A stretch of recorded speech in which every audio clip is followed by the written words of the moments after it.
দেখুন মানুষ মৃত্যুর সময় বলে, স্ত্রী তুমি কোথায়, বড় খোকা কোথায়, মেজ খোকা কোথায়, তোদের কি হবে? এদের কথা ভাবে, কিন্তু নিজে ভাবে না আমার মৃত্যুর পরে আমার কি গতি। কোথাও যাননি জীবনে, বৃন্দাবন ছেড়ে তিনি কোথাও যাননি। 108 বছর এই মহাত্মার বয়স। উনি প্রথম জ্ঞানী ছিলেন, জ্ঞানী থেকে বেদ অধ্যয়ন করতেন, ধ্যান করতেন, কিন্তু পরবর্তীতে ব্রজবাসীদের সঙ্গ পেয়ে, মহাত্মাদের সঙ্গ পেয়ে তিনি ভক্তি যোগে প্রবেশ করেন। আর ভক্তিতে তিনি গোপালকে তার শিশু জ্ঞানে, সন্তান জ্ঞানে গোপালের সাথেই তার সম্বন্ধ হয়। শীতে গোপালকে বুকের মধ্যে রাখেন, সকলে ননি খাওয়ান, তাকে খেলনা কিনে দেন, তার সাথে পিতা পুত্রের সম্পর্ক। এই করতে করতে 108 বছর যখন বয়স, তখন তার মনে একবার হলো, আমি গঙ্গা কখনো দেখিনি, পত্রিকাশ্রমে কখনো যাইনি, অন্য কোনো ধামে তারকায় যাইনি, মিথিলায় যাইনি, আমার একটু ইচ্ছা হয়েছে আমি তীর্থ ভ্রমণে যাব।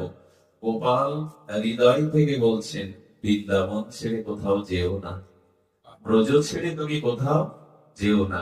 সবাই বলছে, বাবা আপনি যেতে চেয়েছিলেন, বলে আমার গোপাল নিষেধ করেছে, আমি কোথাও ব্রজ ছেড়ে যাব না। ব্রজ ছেড়ে তিনি যাননি। ওই ব্রজেই যেদিন দেহত্যাগ করলেন, বাবাজি মহারাজরা তাকে শ্মশানে দাহ করার জন্য যখন নিয়ে গেল, হঠাৎ একটা 6-7 বছরের বালক এসেছে, বেশি দিন আগের ঘটনা না। এসে বললেন, উনি আমার পিতা হন, উনি আমার পিতা হন, আমি ওনার সন্তান। উনি গঙ্গা স্নান করতে চেয়েছিলেন, আমি তাকে যেতে দেইনি। এই দেখো আমি গঙ্গা জল এই কলসিতে ভরে এনেছি আমার বাবাকে স্নান করাবো। সেই গঙ্গা জল দিয়ে ওনার পিতাকে স্নান করাচ্ছেন, চোখের জলে স্নান করিয়ে চন্দন পরিয়ে দিলেন, মালা পরিয়ে দিলেন, দিয়ে তাকে চিতায় দিয়ে মুখাগ্নি করে চোখের জলে কাঁদতে কাঁদতে আর বালকটা অদৃশ্য হয়ে গেল। ওইখানে যারা ছিলেন তারা বলছেন, আমাদের মাথা কি খারাপ হয়ে গেছে, বাবা তো বিবাহ করেননি, 108 বছরের সন্ন্যাসী, ওনার 108 বছরের বয়সে কখনো 6 বছরের সন্তান নাই, কে ছেলেটা, আমাদের মাথায় কেন এই বুদ্ধি এলো না?